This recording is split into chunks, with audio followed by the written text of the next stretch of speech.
ರಾಘವೇಂದ್ರ ಅವರ ಜೊತೆ ಕಳೆದ ದಿನಗಳಲ್ಲಿ ದೇಶ ಸೇವೆಯ ಬಗ್ಗೆ ಅವರಿಗಿದ್ದ ಬದ್ಧತೆ ಮತ್ತು ದೇಶಭಕ್ತಿ ಎಂತದಾಗಿತ್ರಿ ಸರ್? ರಾಘವೇಂದ್ರ ಬೀಳಗಿ ಒಬ್ಬ ದೇಶ ಪ್ರೇಮಿ. ಅವನು ಒಳ್ಳೆ ಹುಡುಗ, ಒಳ್ಳೆ ಮೆಹನತ್ ಮಾಡ್ತಿದ್ದ, ಎಲ್ಲರ ಜೊತೆ ಇರ್ತಿದ್ದ, ಯಾವುದು ಸಾಹಸಗೆ ಇದ್ದಿದ್ದ ಅವನು.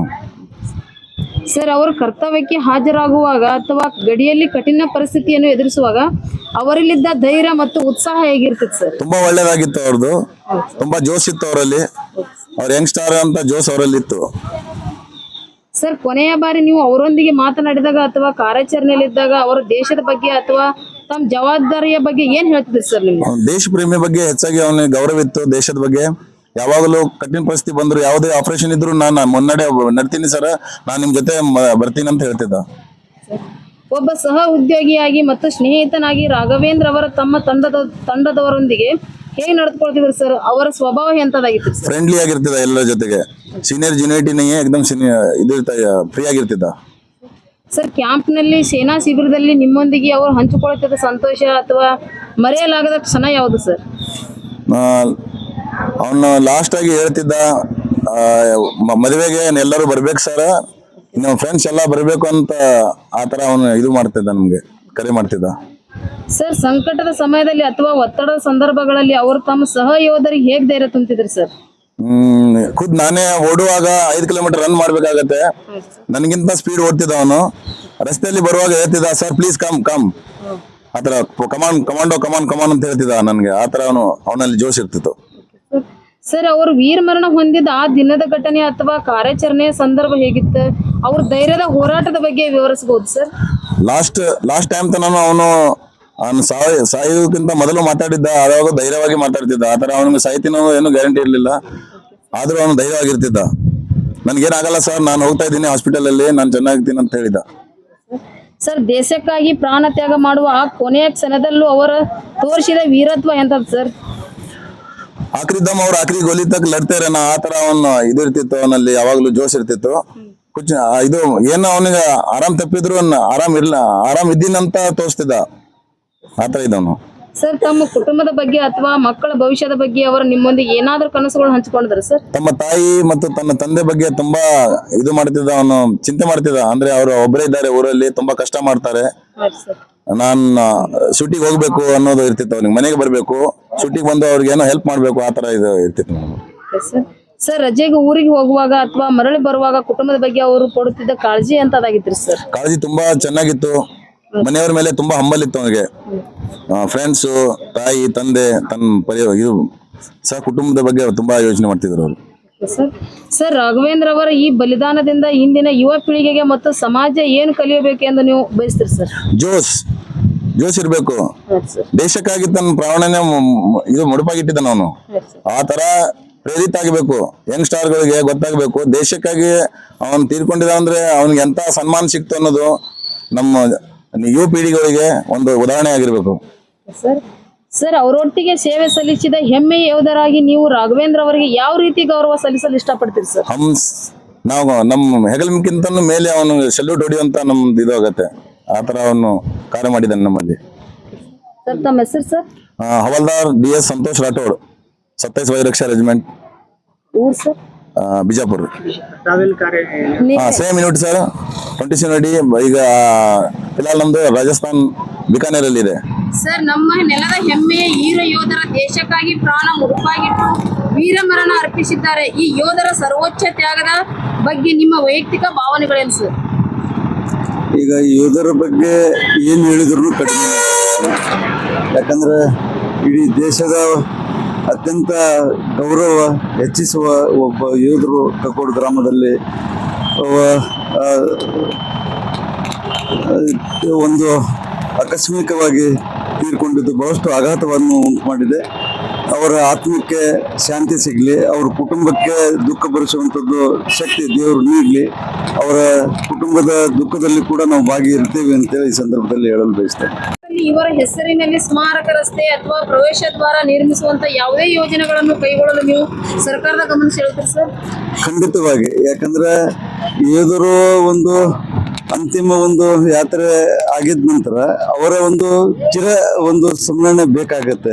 ಹೀಗಾಗಿ ಅವರ ದ್ವಾರ ಬಾಗಿಲ ಇರ್ಬೋದು, ಅವರು ಸ್ಟ್ಯಾಚ್ಯೂ ಆಗಿರ್ಬೋದು, ಅಕಸ್ಮಾತ್ ಸರ್ಕಾರ ಮಾಡದಿದ್ರು ಕೂಡ ಜನರ ಜೊತೆ ಕೂಡಿ ನಾವು ಕೂಡ ಕೈ ಜೋಡಿಸ್ತೇವೆ ಅಂತೇಳಿ ಈ ಸಂದರ್ಭದಲ್ಲಿ ಹೇಳಲು ಬಯಸ್ತೇನೆ. ಸರ್, ದೇಶ ಕಾಯುವ ಮಗನನ್ನು ಕಳೆದುಕೊಂಡ ಯೋಧನ ಕುಟುಂಬ ಇಂದು ತೀವ್ರ ದುಃಖದಲ್ಲಿದೆ. ಈ ಕುಟುಂಬಕ್ಕೆ ಸರ್ಕಾರದಿಂದ ಸಿಗಬೇಕಾದ ಪರಿಹಾರ ಧನ, ನಿವೇಶನ ಅಥವಾ ತಕ್ಷಣದ ಆರ್ಥಿಕ ನೆರವು ಶೀಘ್ರವಾಗಿ ತಲುಪುವಂತೆ ಮಾಡಲು ನಿಮ್ಮ ಕಡೆಯಿಂದ ಯಾವ ರೀತಿ ಸಹಕಾರ ಇರಲಿದೆ ಸರ್? ಇಲ್ಲ, ಸರ್ಕಾರದ ಮೇಲೆ ಒತ್ತಡ ತರುವಂತದ್ದು ಕೆಲಸ ನಾವು ಮಾಡ್ತಿರುವ. ಸರ್, ಒಬ್ಬ ಯೋಧನಾಗಿ ದೇಶದ ಗಡಿಯಲ್ಲಿ ಸೇವೆ ಸಲ್ಲಿಸುವುದು ಎಷ್ಟು ಸವಾಲಿನದ್ದು. ರಾಘವೇಂದ್ರ ಅವರು ದೇಶಕ್ಕಾಗಿ ಮಾಡಿದ ಈ ಅತ್ಯುನ್ನತ ತ್ಯಾಗವನ್ನು ಒಬ್ಬ ಮಾಜಿ ಯೋಧನಾಗಿ ನೀವು ಹೇಗೆ ನೋಡ್ತೀರಿ ಸರ್? ಮಾಜಿ ಯೋಧನಾಗಿ ನಾನು ಹೇಳೋದಂದ್ರೆ ಇವತ್ತಿನ ಒಂದು ದುಃಖದ ವಿಷಯ ಏನಪ್ಪಾ ಅಂತಂದ್ರೆ, ಇನ್ನೂ ವಯಸ್ಸು ಬಹಳ ಸಣ್ಣದು, ಇನ್ನೂ ಮದುವೆನೇ ಆಗದಂತ ಒಬ್ಬ ನಮ್ಮ ವೀರ ಯೋಧ, ಅದು ನಮ್ಮ ಸ್ವಗ್ರಾಮ ಕಗ್ಗೋಡದ ವೀರ ಯೋಧ, ದೇಶದ ಸಲುವಾಗಿ 9 ವರ್ಷ ಆತಲ್ರಿ, 10ನೇ ವರ್ಷ ನಡೆದಿರ್ಬೇಕೀಗ ಸರ್ವಿಸ್.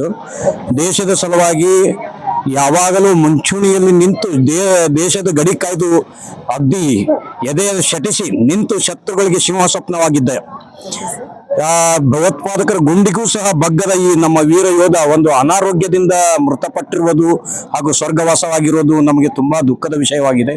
ಹಾಗೂ ಅವನ ಆತ್ಮಕ್ಕೆ ಶಾಂತಿ ಕೊಡಲೆಂದು ನಮ್ಮ ಗ್ರಾಮದ ಮಾಜಿ ಸೈನಿಕರು ಹಾಗೂ ನಮ್ಮ ಗುರು ಹಿರಿಯರು ಹಾಗೂ ಗ್ರಾಮದ ನಿವಾಸಿಗಳು ಸಹ ಆ ಭಗವಂತನಲ್ಲಿ ಕೇಳ್ಕೊತಾ ಇದ್ದೀವಿ. ಹಾಗೂ ಈ ದುಃಖದ ಸನ್ನಿವೇಶದಲ್ಲಿ ಅವರ ಕುಟುಂಬಕ್ಕೆ ಆ ದೇವರು ದುಃಖವನ್ನು ತಡೆದುಕೊಳ್ಳುವ ಶಕ್ತಿಯನ್ನು ಕೊಡಲಿ ಅಂತ ಹಾರೈಸ್ತೀನಿ. ಇನ್ನು ಆತನ ಸೇವೆಯ ವಿಷಯದ ಬಗ್ಗೆ ಹೇಳೋದಂತಂದ್ರೆ, ಯಾವಾಗಲೇ ಇರಲಿ ಏನೇ ಇರಲಿ, ಈಗ ಸುಟ್ಟಿ ಮೇಲೆ ಬಂದಿದ್ದ ಮಧ್ಯದಲ್ಲಿ ನಮ್ಮದೇ ಆದ, ನಾನೊಬ್ಬ ಮಾಜಿ ಸೈನಿಕನಾಗಿರೋದ್ರಿಂದ ಮಾಜಿ ಸೈನಿಕರನ್ನೆಲ್ಲ ಒಗ್ಗೂಡಿಸಿ ಒಂದು ಗ್ರಾಮದಲ್ಲಿ ಒಂದು ಸಂಘವನ್ನು ಸ್ಥಾಪಿಸಿದ್ದೀನಿ. ಅದರ ಗೌರವಾಧ್ಯಕ್ಷ ಆಗಿ ಕಾರ್ಯವನ್ನು ನಿರ್ವಹಿಸ್ತಾ ಇದ್ದೀನಿ. ಸರ್, ರಾಘವೇಂದ್ರ ಅವರು ರಜೆಗೆ ಬಂದಾಗ ನಿಮ್ಮೊಂದಿಗೆ ಸೇನೆಯ ಅನುಭವಗಳನ್ನು ಹಂಚಿಕೊಳ್ಳುತ್ತಿದ್ರ, ಅವರಲ್ಲಿದ್ದ ದೇಶ ಸೇವೆಯ ಹಠ ಎಂತದಾಗಿತ್ತು ಸರ್? ಹೌದು, ಸ್ವಾಭಾವಿಕವಾಗಿ ನಾವೆಲ್ಲರೂ ಸೈನಿಕರು ಮಾಜಿ ಸೈನಿಕರು ಕೂಡಿದಾಗ ನಮ್ಮ ಯೂನಿಟ್ ನಲ್ಲಿ ಏನ್ ನಡೆಯುತ್ತೆ ಏನು ಅನ್ನೋದನ್ನ ನಾವು ಒಬ್ಬರೊಬ್ರು ಚರ್ಚೆ ಮಾಡ್ತಾ ಇರ್ತೀವಿ. ಅವಾಗ ತನ್ನ ಯೂನಿಟ್ ನಲ್ಲಿ ನಡೆದಂತ ಕೆಲವು ಎನ್ಕೌಂಟರ್ಗಳ ವಿಷಯದ ಬಗ್ಗೆ ಹಾಗೂ ದೇಶ ಸೇವೆ ಬಗ್ಗೆ ಅವರ ಕಮಾಂಡಿಂಗ್ ಆಫೀಸರ್ ಹೇಳಿರುವಂತ ಕೆಲವೊಂದು ಮಹತ್ವದ ಆದೇಶಗಳ ಬಗ್ಗೆ ಆಗಾಗ ಚರ್ಚೆ ಮಾಡ್ತಾ ಇದ್ರು. ಸರ್, ನಾನು ಇನ್ನೂ 5-6 ವರ್ಷದಲ್ಲಿ ಹವಾಲ್ದಾರ್ನಾಗ್ತೀನಿ, ಇನ್ನೂ ಪ್ರಮೋಷನ್ ಇದೆ, ಆದಷ್ಟು ಬೇಗನೆ ಇನ್ನೂ ಸೇನೆಯಲ್ಲಿ ಉನ್ನತ ಹುದ್ದೆಗಳನ್ನು ಅಲಂಕರಿಸ್ತೀನಿ. ಹಾಗೂ ಅದೇ ಅಲ್ಲದೆ ಸರ್, ನಾವು ಈ ಗ್ರಾಮಕ್ಕೆ ಮಾದರಿಯಾಗಿರ್ಬೇಕು ಹಾಗೂ ನಮ್ಮ ಕಗ್ಗೋಡ ಗ್ರಾಮವನ್ನ ವಿಜಯಪುರ ಜಿಲ್ಲೆಯ ಕೊಡಗು ಗ್ರಾಮವನ್ನಾಗಿ ಮಾಡಬೇಕು. ಒಬ್ಬೊಬ್ಬ ಮನೆಯಿಂದ ಒಬ್ಬೊಬ್ಬ ಯೋಧನನ್ನು ತಯಾರಿಸಿ ಮಾಡುವ ಜವಾಬ್ದಾರಿ ನೀವು ಹಿರಿಯ ಮಾಜಿ ಸೈನಿಕರಾದ ನಿಮ್ಮ ಮೇಲೆ ಇದೆ ಸರ್ ಅಂತ ಹೇಳಿ ಬಹಳ ಹುಮ್ಮನಸ್ಸಿನಿಂದ ಹೇಳ್ತಾ ಇದ್ದ. ಇಂಥ ಒಂದು ಕಗ್ಗೋಡ ಗರಡಿಯಲ್ಲಿ ಬೆಳೆದಂತ ನಮ್ಮ ಒಂದು ಹೆಬ್ಬುಲಿ ನಮ್ಮನ್ನು ಅಗಲಿದ್ದು ನಮಗೆ ತುಂಬಾ ದುಃಖದ ವಿಷಯವಿದೆ. ಇನ್ನು ದುಃಖ ತತ್ವದಲ್ಲಿ ಇದಕ್ಕಿಂತ ಹೆಚ್ಚಿಗೆ ಏನು ಹೇಳಕ್ಕಾಗಲ್ಲ. ಅವನ ಆತ್ಮಕ್ಕೆ ಶಾಂತಿ ಕೊಡ್ಲಿ ಅಂತ ಹಾರೈಸ್ತೀನಿ. ಹೆಚ್ಚಾಗಿ ಸೈನಿಕರಿಗೆ ಚೆನ್ನಾಗಿ ಗೊತ್ತು, ಈ ಕಷ್ಟದ ಸಮಯದಲ್ಲಿ ಮಾಜಿ ಯೋಧರ ಸಂಘದಿಂದ ಅವರ ಕುಟುಂಬಕ್ಕೆ ನೀವು ಯಾವ ರೀತಿ ಬೆಂಬಲ ಕೊಡ್ತೀರಿ ಸರ್? ಯಾವಾಗಲೂ ಅವರ ಬೆಂಬಲಕ್ಕಾಗಿ ನಾವು ಮೊದಲಿನಿಂದ ಇದ್ದೀವಿ, ಈಗೂ ಇದ್ದೀವಿ, ಮುಂದೂ ಇರ್ತೀವಿ. ಹಾಗೂ ಅವರಿಗೆ ಬರಬೇಕಾಗಿರುವ ಸರ್ಕಾರಿ ಸವಲತ್ತುಗಳ ಬಗ್ಗೆ ಈಗಾಗಲೇ ಜಿಲ್ಲಾದ ಅಧಿಕಾರಿಗಳ ಜೊತೆ ಮಾತನಾಡಿನೂ ಆಗಿದೆ. ಇನ್ನು ಅವರ ಕಮಾಂಡಿಂಗ್ ಆಫೀಸರ್ಗಳ ಜೊತೆಯಲ್ಲೂ ಸಹ ನಾವು ಲಿಂಕ್ ನಲ್ಲಿದ್ದೀವಿ. ಅಲ್ಲಿನೂ ಏನೇನಾಗ್ತಿದೆ ಎಲ್ಲ ವಿಚಾರಣೆ ಮಾಡಿಕೊಂಡು ಈಗಾಗಲೇ ಸೇನೆಯಲ್ಲಿಯೇ ವೀರ ಸ್ವರ್ಗ ಅಪ್ಪಿರೋದ್ರಿಂದ ಕೆಲವು ಸವಲತ್ತುಗಳು ಬರ್ತವೆ. ಅವೆಲ್ಲದನ್ನು ನಮ್ಮ ವೀರ ಯೋಧನಿಗೆ ಕೊಡಿಸ್ಲಿಕ್ಕೆ ನಾವು ಹೋರಾಟನ ಮಾಡ್ತೀವಿ. ಶಶಿಕಾಂತ್ ಗೌಡ ಪಾಟೀಲ್ ಅಂತೇಳಿ, ಗೌರವಾಧ್ಯಕ್ಷ ವೀರ ಯೋಧರ ಸಂಘ ಕಗ್ಗೋಡು. ಅಮ್ಮ, ರಾಘವೇಂದ್ರ ಅವರು ಬೆಳೆದು ದೊಡ್ಡವರಾಗುತ್ತಿದ್ದಂತೆ ಸೈನ್ಯಕ್ಕೆ ಸೇರಲು ಹೇಗೆ ಸಿದ್ಧತೆ ಮಾಡ್ಕೊಳ್ತಿದ್ರು? ನನ್ನ ಬರ್ತದಾಗ ನಾ ಎಲ್ಲ ಸಾಲ ತೆಗೆದು ನೌಕರಿ ಕಳ್ಸೀನ್ರಿ ಮೇಡಮರ. ನನಗೆ ಇವತ್ತು ಪರಿಸ್ಥಿತಿ ಬಂದೈತ್ರಿ ಮೇಡಮರ. ನನಗೆ ಯಾರು ದಿಕ್ಕಿಲ್ರಿ. ಮಗನಿಂದ ನನ್ನ ಮನೆ ನಡೀತಿತ್ರಿ ಮೇಡಮರ. ಈಗ ನನ್ನ ಮಗನೇ ಓದಬೇಕು, ನಾನು ಏನು ನೋಡಿದಿಲ್ರಿ, ನನ್ನ ಪರಿವಾರ ಏನ್ರ ಕೊಡ್ಬೇಕ್ರಿ ಮೇಡಮರ. ಅಮ್ಮ, ಅವ್ರಿಗೆ ಮಿಲಿಟರಿ ಕೆಲಸ ಸಿಕ್ಕಿದ ದಿನ ಮನೆಯಲ್ಲಿ ಎಂಥ ವಾತಾವರಣ ಇತ್ತು? ಒಬ್ಬ ತಾಯಿಯಾಗಿ ನಿಮಗೆ ಆ ದಿನ ಎಷ್ಟು ಹೆಮ್ಮೆ ಮತ್ತು ಆತಂಕ ನೀಡ್ತಮ್ಮ? ಸರಿ, ನಮ್ಮ ಮೇಡಮರ ನನಗೆ ಬಡ ಪರಿಸ್ಥಿತಿ ಇತ್ರಿ ಮೇಡಮರ. ನನ್ನ ಮಗ ಹೋಗಿಂದ ಖುಷಿ ಆಗೈತ್ರಿ ಮೇಡಮರ. ನನ್ನ ಈ ಪರಿಸ್ಥಿತಿ ಬರ್ತೈತೆ ಅನ್ನೋದು ನನ್ನ ಕನಸನ್ನೇ ಕಂಡಿದ್ದಿಲ್ರಿ ಮೇಡಮರ ನಾನು. ಅಮ್ಮ, ಮೊದಲ ಬಾರಿಗೆ ಅವರು ಸಮವಸ್ತ್ರ ಧರಿಸಿ ನಿಮ್ಮ ಮುಂದೆ ಬಂದಾಗ ನಿಂತಾಗ ನಿಮ್ಮ ಮನಸ್ಸಿಗೆ ಭಾವನೆ ಏನು ಅನಿಸ್ತದೆ? ಮೇಡಮರ, ನನ್ನ ಮಗ ಹೋಗಿದ್ದಕ್ಕೆ ಹೆಮ್ಮೆ ಪಟ್ಟಿನಿ ಮೇಡಮರ. ನಾನು ಈಗ ನನ್ನ ಭಾಳ ದುಃಖ ಐತ್ರಿ ಮೇಡಮರ. ನನ್ನ ಮಗ ಇಲ್ಲಿದೆ, ನನ್ನ ಮನೆ ಐತಿ ಮೇಡಮರ. ನನಗೆ ಯಾರು ದಿಕ್ಕಿಲ್ರಿ ಮೇಡಮರ. ಅವರು ರಜೆಯ ಮೇಲೆ ಮನೆಗೆ ಬಂದಾಗ ನಿಮ್ಮ ಜೊತೆ ಸಮಯವನ್ನು ಹೇಗೆ ಕಳೀತಿದ್ರು ಮತ್ತು ಅವ್ರಿಗೆ ನಿಮ್ಮ ಕೈಯಿಂದ ಮಾಡಿದ ಯಾವ ಅಡಿಗೆ ಅಂದ್ರೆ ಪಂಚಪ್ರಾಣ ಇತ್ತಮ್ಮ? ಮೇಡಮರ, ನನಗೆ ರೊಟ್ಟಿ ಉದುರಿ ಬೇಳೆ ಅನ್ನೋದು ಇಷ್ಟ ರೀ ಮೇಡಮರ. ನನ್ನ ಮಗ ಊಟ ಮಾಡಲಿಲ್ರಿ ಮೇಡಮರ. ನನ್ನ ಮಗನೇ ನನ್ನ ಖುಷಿ. ಬಾರಿ ಅಥವಾ ಇತ್ತೀಚೆಗೆ ಅವರು ರಜೆಗೆ ಬಂದಿದ್ದಾಗ ಕುಟುಂಬದವ್ರ ಜೊತೆ ಹಂಚಿಕೊಂಡು ಯಾವ್ದಾದ್ರು ವಿಶೇಷ ನೆನಪಿದೆಯಮ್ಮ? ಮೇಡಮ್ ಅವ್ರ ನನಗೆ ಏನು ವಿಶೇಷ ಹೇಳಿಲ್ಲ ಮೇಡಮ್ ಅವ್ರ. ಇದ್ರ ನನಗೆ ಮೇಡಮ್ ಅವ್ರ ನನ್ನ ಮಗನ್ ತಗೊಂಡು ನಾ ವಿಶೇಷ ಏನ್ರ ಪರಿಹಾರ ಮಾಡ್ತಿದ್ದೆ ಮೇಡಮ್ ಅವ್ರ. ನನ್ನ ಮಗ ಏನು ತಾಯಿಗೆ ದುಃಖ ಆಕತ್ತೆ ಹೇಳಿಲ್ಲ ಮೇಡಮ್ ಅವ್ರ. ಬಡತನ ಸ್ಥಿತಿ ನನ್ನ ತಾಯಿಗೆ ತಿಳಿಸಬಾರ್ದಂತ ಹೇಳಿಲ್ಲ ಮೇಡಮ್ ಅವ್ರ ನನಗೆ. ಅಮ್ಮ ಅವ್ರ ಕರ್ತವ್ಯದ ಮೇಲಿದ್ದಾಗ ಫೋನ್ ಮಾಡಿದ್ರೆ ಅಲ್ಲಿನ ವಾತಾವರಣದ ಬಗ್ಗೆ ಅಥವಾ ತಮ್ಮ ಸೈನಿಕ ಸ್ನೇಹಿತರ ಬಗ್ಗೆ ನಿಮ್ಮ ಹತ್ರ ಏನೆಲ್ಲ ಹೇಳ್ತಿದ್ರು? ಇಲ್ರಿ ಮೇಡಮ್ ಅವ್ರ, ನಾ ದೇವ್ರ ಪರವಾಗಿ ಹೇಳ್ತೀನಿ ಮೇಡಮ್ ಅವ್ರ. ನನಗೆ ಏನು ಗೊತ್ತಿಲ್ರಿ ಮೇಡಮ್ ಅವ್ರ. ನನ್ನ ಮಗ ಏನು ಹೇಳಿಲ್ರಿ ಮೇಡಮ್ ಅವ್ರ. ಅಮ್ಮ ವೀರ ಮರಣ ಹೊಂದುವುದಕ್ಕಿಂತ ಕೆಲವು ದಿನಗಳ ಮುನ್ನ ಅಥವಾ ಕೊನೆಯ ಬಾರಿ ನಿಮ್ಮ ಜೊತೆ ಮಾತನಾಡಿದಾಗ ಅವರು ಏನ್ ಹೇಳಿದ್ರು? ಅಮ್ಮ ದೇಶದ ಬಗ್ಗೆ ಅಥವಾ ಮನೆಯ ಜವಾಬ್ದಾರಿ ಬಗ್ಗೆ ಏನಾದ್ರೂ ವಿಶೇಷವಾಗಿ ಹೇಳಿದ್ರು? ಮೇಡಮ್ ಅವ್ರ ಕನಸ ಮನಸ್ಸಿನಲ್ಲಿ ನನ್ನ ಮಗ ಏನು ಸಾಯಿದು ಏನು ಬೇಡ್ಕೊಂಡಿಲ್ರಿ ಮೇಡಮ್ ಅವ್ರ. ಇರ್ಬೇಕು ಆಸೆ ಐತಿ ಮೇಡಮ್ ಅವ್ರ. ಮದ್ವಿ ಮಾಡ್ಕೋಬೇಕು ಅನ್ನೋದು ಆಸೆ ಐತ್ರಿ ಮೇಡಮ್. ಸಾಯಿದೇನ ಏನು ಇಲ್ರಿ ಮೇಡಮ್ ಅವ್ರ. ಸಾಯ್ತೀನಿ ಅನ್ನೋದ ಇದ್ದಿದಿಲ್ರಿ ಮೇಡಮ್ ಅವ್ರ. ಅಮ್ಮ ರಾಘವೇಂದ್ರ ಅವರ ವೀರ ಮರಣ ಸುದ್ದಿ ಕೇಳಿದಾಗ ಇಡೀ ದೇಶವೇ ಕಣ್ಣೀರು ಹಾಕಿತ್ತು. ಇಂತಹ ಕಠಿಣ ಸಂದರ್ಭದಲ್ಲಿ ಒಬ್ಬ ವೀರ ಯೋಧನ ತಾಯಿಯಾಗಿ ನೀವು ಈ ನೋವನ್ನು ಹೇಗೆ ತಡೆದುಕೊಂಡಿದ್ರಿ? ನಿಮ್ಗೆ ಶಕ್ತಿ ಇತ್ತು ಮೇಡಮ್ ಅವ್ರ. ನನ್ನ ಮಗದಿಂದ ದೇವರೇ ಬತ್ತೆ ಮೇಡಮ್ ಅವ್ರ. ನಾನು ಮಕ್ಕಳ ಮೇಡಮ್ ಅವ್ರ ಅವತ್ತಿಂದ ದೇವರೇ ಮಾಡ್ಬೇಕು ಮೇಡಮ್ ಅವ್ರ. ನಾನು ಇಲ್ಲ ಅವ್ರು ಡೆತ್ ಆಗಿರತ್ತ ಫೋನ್ ನಿಮ್ ಫಸ್ಟ್ ಟೈಮ್ ಬಂದ್ಕೊಂಡು ನಿಮ್ಗೆ ಹೆಂಗ ಇದಾತ್ರಿ ಅವಾಗ? ಮೇಡಮ್ ಅವ್ರ ನಾ ದೇವರೇ ಮಾಡ್ಬೇಕ್ರಿ ಮೇಡಮ್ ಅವ್ರ. ನನ್ನ ಮಗ ಇಲ್ಲಂದ್ರೆ ಇಬ್ರು ಕೂಸ್ಕೊಳ್ಳೋದಾರ ಮೇಡಮ್ ಅವ್ರ. ಅವ್ರ ಅಪ್ಪ ಆಕ್ಸಿಡೆಂಟ್ ಆಗೈತ್ರಿ ಮೇಡಮ್ ಅವ್ರ. ನನಗೇನಾದ್ರೆ ಯಾರು ನೋಡ್ತಾರ ನಾ ಧೈರ್ಯ ಮಾಡೀನ್ರಿ ಮೇಡಮ್ ಅವ್ರ. ನಿಮ್ಮ ನಾಗಠಾಣ ಮತಕ್ಷೇತ್ರದ ಶಾಸಕರು ಬಂದಿದ್ರು, ನಿಮ್ಗೆ ಏನಾದ್ರು ಹೇಳಿದ್ರ? ಹೇಳ್ಯಾರಿ ಕೊಡ್ತೀನಿ, ಏನ್ರ ಪರಿಹಾರ ಕೊಡ್ತೀನಿ ಅಂತ ಹೇಳ್ಯಾರ್ರಿ ಸರ್. ನೀವು ದೇಶಕ್ಕೆ ಈಗ ಹೋರಾಟದ ನಿಮ್ಗ ಅವರ ಯೋಧರಿಗೆ ಮತ್ತು ಅವರ ಅಧಿಕಾರಿಗಳಿಗೆ ಏನ್ ಹೇಳ್ತೀರಿ ಸರ್? ನಿಮಗೆ ಬಡ್ರು ಅದೇರಿ, ನಿಮ್ದು ಕಠಿಣ ಐತಿ ಬಾಳ. ಏನ್ರ ಪರಿಹಾರ ಕೊಡ್ತೀನಿ ಅಂತ ಹೇಳ್ಯಾರಿ ಸರ್. ನಾ ಅವ್ರ ಮೇಲೆ ಭರೋಸೆ ಇಟ್ಟೀನ್ರಿ ಸರ್. ಅಮ್ಮ ಇವತ್ತು ರಾಘವೇಂದ್ರ ಅವರು ದೇಶಕ್ಕಾಗಿ ಅಮರರಾಗಿದ್ದಾರೆ. ಅವರ ಹೆಸರನ್ನು ಮತ್ತು ಅವರ ದೇಶಭಕ್ತಿಯನ್ನು ಮುಂದಿನ ಪೀಳಿಗೆಗೆ ಸಲ್ಲಿಸಲು ನೀವು ಏನ್ ಸಹಾಯ ಮಾಡ್ತೀರ? ನಿಮ್ಮ ಬೇಡಿಕೆ ಏನ್ ಅನುಕೂಲ ಆಗುತ್ತೆ? ನಮ್ಮದು ಬಡತನ ಸ್ಥಿತಿ ಐತ್ರಿ ಸರ್. ಅವ್ರ ಬೇಡಿಕೆ ಅವ್ರು ನಮಗೆ ಏನು ಕೊಡ್ಬೇಕ್ರಿ ಸರ್. ನನ್ನ ಮಗ ಹೋಗಿದ್ದಾನೆ, ನನಗೆ ಯಾರು ನೋಡೋರು ಇಲ್ರಿ ಸರ್. ಕುಟುಂಬ ಎಲ್ಲ ಯಾರು ನಡೆಸ್ತಿದ್ರು? ನನ್ನ ಮಗನೇ ನಡೆಸ್ತಿದ್ರಿ ಸರ್. ಅವನೇ ಮಗನೇ ಹೋಗ್ಯಾನ್ರಿ ಸರ್. ಆ ಮಗನಿಂದ ನನ್ನ ಮನಿ ಹಿಂಗಿತ್ರಿ ಸರ್. ಮಗನೇ ಹೋದಬೇಕು, ನನಗೆ ಯಾರು ಇಲ್ರಿ ಸರ್. ಇಬ್ರೇ ಮಕ್ಕಳು ಸರ್. ಅವ್ರ ಮಗ ಅವ ಇದ್ದು ಇರೋದಂಗ್ರಿ ಸರ್. ಈ ಮಗದಿಂದ ನನ್ನ ಮನೆ ನಡೀತಿತ್ರಿ ಸರ್. ನನ್ನ ಹೆಸರು ಮೀನಾಕ್ಷಿ ಮೇಡಮ್. ನಮಸ್ಕಾರ ವೀಕ್ಷಕರೇ, ನೀವು ನೋಡ್ತಾ ಇದ್ದೀರಾ ನಿಮ್ಮ ಕನ್ನಡ ನ್ಯೂಸ್. ನಾನು ಸವಿತಾ ತಳವಾಡ. ವೀಕ್ಷಕರೇ, ಇಂದು ನಾವು ವಿಜಯಪುರ ಜಿಲ್ಲೆ ವಿಜಯಪುರ ತಾಲೂಕಿನ ಕಗ್ಗೋಡ ಗ್ರಾಮದಲ್ಲಿದ್ದೇವೆ. ಕಗ್ಗೋಡದ ದೇಶಕ್ಕಾಗಿ ಪ್ರಾಣ ತ್ಯಾಗ ಮಾಡಿದ ವೀರ ಯೋಧ ರಾಘವೇಂದ್ರ ರಮೇಶ್ ಅವರ ಪಾರ್ಥಿವ ಶರೀರ ಸದ್ಯ ಅಂತಿಮ ದರ್ಶನಕ್ಕೆ ಇಡಲಾಗಿದ್ದು ಇಡೀ ಗ್ರಾಮವೇ ಕಣ್ಣೀರಲ್ಲಿ ಮುಳುಗಿದೆ. ನೀವು ನನ್ನ ಹಿಂದೆ ಗಮನಿಸುತ್ತಿರಬಹುದು. ಹಿನ್ನೆಲೆಯಲ್ಲಿ ನೂರಾರು ಸಂಖ್ಯೆಯಲ್ಲಿ ನೆರೆದಿರುವ ಸಾರ್ವಜನಿಕರು ದೇಶದ ಹೆಮ್ಮೆಯ ಮಗನಿಗೆ ಅಂತಿಮ ನಮನ ಸಲ್ಲಿಸುತ್ತಿದ್ದಾರೆ. ಇತ್ತ ಕುಟುಂಬಸ್ಥರ ಆಕ್ರಂದನ ಮುಗಿಲು ಮುಟ್ಟಿದೆ. ಅತ್ತ ನೆರೆದಿರುವ ಯುವಕರ ವೀರ ಯೋಧ ರಾಘವೇಂದ್ರ ಅಮರರಾಗಲಿ ಎಂದು ಘೋಷಣೆಗಳನ್ನು ಕೂಗುತ್ತಿದ್ದಾರೆ. ಕೇವಲ 29 ವಯಸ್ಸದ ಈ ಯುವ ಯೋಧನ ಅಕಾಲಿಕ ಅಗಲಿಕೆ ಇಡೀ ಜಿಲ್ಲೆಗೆ ತುಂಬಲಾರದಷ್ಟು ನಷ್ಟವನ್ನು ಉಂಟು ಮಾಡಿದೆ.